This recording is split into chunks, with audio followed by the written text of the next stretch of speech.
Hi friends, welcome to our channel. గుండె నిండా గుడి గంటలు సీరియల్ నెక్స్ట్ ఎపిసోడ్లో ఏం జరగబోతోందో ఈ వీడియోలో చూసి తెలుసుకుందాం.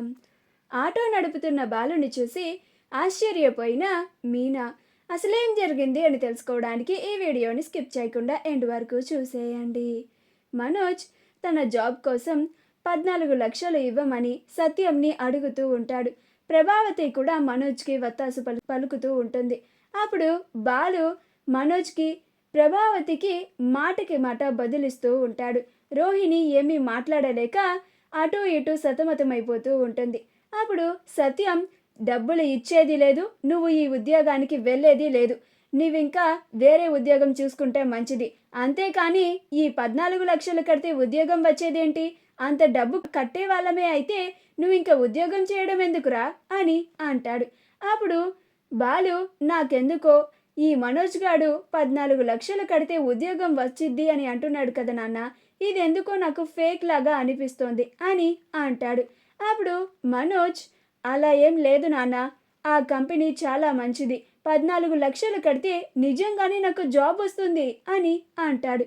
అప్పుడు బాలు, నీ మాటలు ఎవడు నమ్ముతారా నాన్న, నువ్వు అసలు వీడి మాటలు నమ్మొద్దు, వాడికి డబ్బు ఇవ్వద్దు, నువ్వు వాడిని నమ్మితే మాత్రం నిన్ను పూర్తిగా ముంచేస్తాడు, మోసం చేసేస్తాడు, నీ డబ్బులన్నీ కొట్టేస్తాడు అని అంటాడు.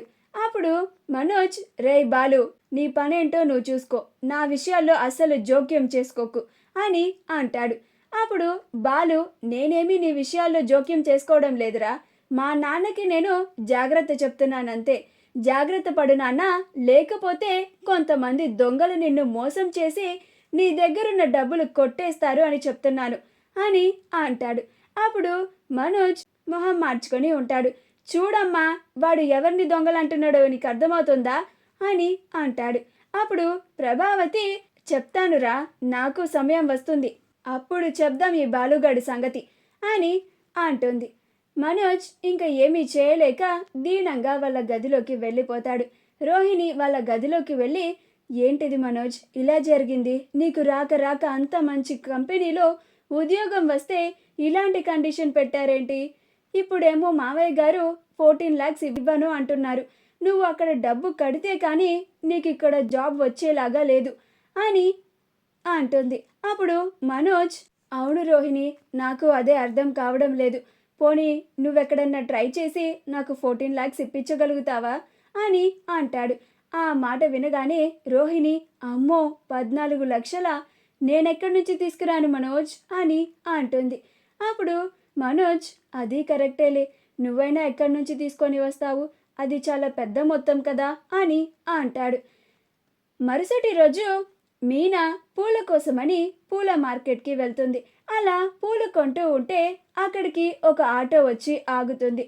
అందులో నుంచి బాలు దిగుతాడు.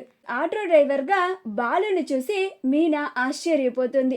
ఇదేంటి, ఆయన కార్ డ్రైవర్ కదా, ఇలా ఆటో నడుపుతున్నారేంటి, అసలు ఆయన క్యాబ్ ఏమైంది, గత కొన్ని రోజులుగా ఇంటి దగ్గర కార్ని పార్క్ చేయడం లేదు, దానికి కారణం ఇదేనా, ఆ కార్ ఏమై ఉంటుంది, అయినా ఆయన ఎందుకని ఆటో డ్రైవర్గా పనిచేస్తున్నారు అని ఆలోచిస్తూ ఉంటుంది. వెంటనే ఈ విషయాన్ని మావయ్య గారికి చెప్పాలి అని అనుకుంటూ ఉంటుంది. బాలు కస్టమర్ దగ్గర, మేడం కొంచెం ఎక్కువ డబ్బులు ఇవ్వండి మేడం, నేను అడిగింది మిమ్మల్ని రీజనబుల్గానే కదా, మీరు అవి కూడా తగ్గించేస్తే ఇక మేము ఎలా బతకాలి అని అంటూ ఉంటాడు. ఇది చూసి మీనా ఆశ్చర్యపోతూ ఉంటుంది. తను చూస్తోంది కళా నిజమా అని అనుకుంటూ ఉంటుంది. మా వీడియో కనుక మీకు నచ్చినట్లయితే లైక్ చేయండి, షేర్ చేయండి, మా ఛానల్ని సబ్స్క్రైబ్ చేసుకోండి, పక్కనే ఉన్న బెల్ ఐకాన్ని క్లిక్ చేయడం మాత్రం మర్చిపోకండి.